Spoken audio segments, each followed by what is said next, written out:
നമസ്കാരം. ലോക്സഭാ തിരഞ്ഞെടുപ്പ് അടുത്തിരിക്കെ നാല് മൂലയിൽ നിന്നും പലതരത്തിലുള്ള ആരോപണങ്ങളും ആക്ഷേപങ്ങളും CPM നേതൃത്വത്തെ വല്ലാതെ അസ്വസ്ഥമാക്കുകയാണ്. തിരഞ്ഞെടുപ്പ് സമയമായതുകൊണ്ട് തന്നെ ഇത്തരത്തിൽ ഉയരുന്ന പല ആരോപണങ്ങളിലും കണ്ണിൽ പൊടിയിടൽ നടപടിയുമായി മുഖം മിനുക്കാൻ ശ്രമിക്കുകയാണ് CPM. കൊല്ലം പരവൂരിൽ അസിസ്റ്റന്റ് പബ്ലിക് പ്രോസിക്യൂട്ടർ ആയ അനീഷ ആത്മഹത്യ ചെയ്ത സംഭവത്തിൽ deputy director of prosecutor Abdul ജലീലിനെയും APP ശ്യാം കൃഷ്ണ KRനെയും ആഭ്യന്തര വകുപ്പ് സസ്പെൻഡ് ചെയ്തിരിക്കുന്ന നടപടിയും അത്തരത്തിൽ ഒന്നാണ് എന്ന് പറയേണ്ടി വരും. കാരണം അനീഷ ആത്മഹത്യ ചെയ്ത് 11ഓളം ദിവസം പിന്നിട്ടിട്ടാണ് ഇപ്പോൾ ഒരു നടപടി ഈ കേസിൽ ഉണ്ടായിരിക്കുന്നത്.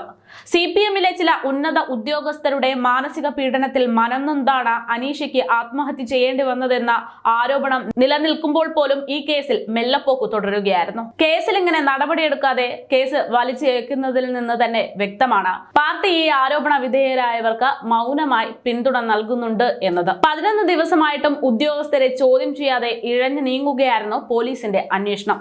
ഞായറാഴ്ചയാണ് നെടുങ്ങോലം പോസ്റ്റ് ഓഫീസ് ജംഗ്ഷൻ പ്രശാന്തിൽ അനീഷയെ വീട്ടിലെ കുളിമുറിയിൽ തൂങ്ങി മരിച്ച നിലയിൽ കണ്ടെത്തിയത്.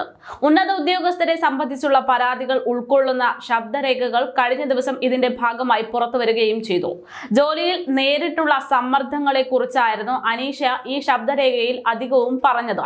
കേസുകളിൽ നിന്ന് വിട്ടുനിൽക്കാനായി അവധിയെടുക്കാൻ സഹപ്രവർത്തകരിൽ നിന്ന് സമ്മർദ്ദമുണ്ടാകുന്നതടക്കമുള്ള കാര്യങ്ങളാണ് ആത്മഹത്യാക്കുറിപ്പിൽ ഇവർ പരാമർശിച്ചത്. ജോലി സംബന്ധമായ രഹസ്യ റിപ്പോർട്ടുകൾ സഹപ്രവർത്തകരുടെയും മറ്റു ഉദ്യോഗസ്ഥരുടെയും മുന്നിൽ വായിച്ചതടക്കമുള്ള കാര്യങ്ങളും കുറിപ്പിൽ അവർ കൂട്ടിച്ചേർത്തിരുന്നു. താൻ നേരിടുന്ന മാനസിക സമ്മർദ്ദങ്ങളെയും ജോലിയിൽ നേരിടുന്ന വിവേചനങ്ങളെയും സംബന്ധിച്ച് ആത്മഹത്യ ചെയ്യുന്നതിന് മുമ്പ് അനീഷ പരവൂർ മുനിസിപ്പൽ മജിസ്ട്രേറ്റിന് വാട്സപ്പിലായി പരാതി നൽകിയെന്ന സൂചനകളും പുറത്തു വന്നിട്ടുണ്ട്.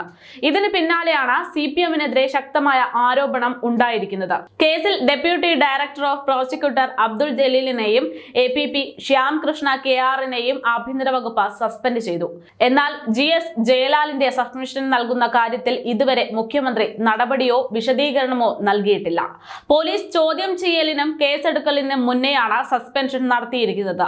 അനീഷയുടെ ശബ്ദ സന്ദേശങ്ങളും ഡയറി കുറിപ്പുകളും ശാസ്ത്രീയ പരിശോധന നടത്തുകയാണ് എന്നാണ് മുഖ്യമന്ത്രി സഭയിൽ പറഞ്ഞത്.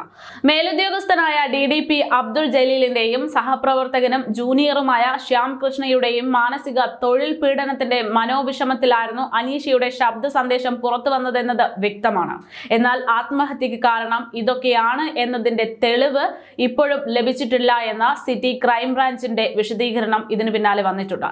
നിലവിൽ അസ്വാഭാവിക മരണത്തിന് മാത്രമാണ് കേസ് രജിസ്റ്റർ ചെയ്തിരിക്കുന്നത്. പരാതി അട്ടിമറിക്കാൻ കൊല്ലം കോടതിയിലെ അഡീഷണൽ പബ്ലിക് പ്രോസിക്യൂട്ടർ അനീഷയെ ഭീഷണിപ്പെടുത്തിയെന്ന അഭിഭാഷകൻ കുണ്ട്ര ജോസിന്റെ ആരോപണത്തിൽ അന്വേഷണം താൽക്കാലികമായി തുടരുകയാണ്. പറവൂർ മജിസ്ട്രേറ്റിന്റെ മൊഴിയെടുക്കാൻ അന്വേഷണ സംഘം കൊല്ലം കോടതിയിൽ അപേക്ഷ നൽകിയിട്ടുണ്ട്. തൊഴിൽ പീഡനത്തെക്കുറിച്ച് അനീഷ മജിസ്ട്രേറ്റിന് അയച്ച മൊബൈൽ സന്ദേശത്തിന്റെ നിജസ്ഥിതി അറിയുകയാണ് ലക്ഷ്യം. ഡയറക്ടർ ജനറൽ ഓഫ് പ്രോസിക്യൂഷന്റെ നിർദ്ദേശമനുസരിച്ച് ഹെഡ്ക്വാർട്ടേഴ്സ് DDPയുടെ അന്വേഷണവും തുടരുന്നുണ്ട്.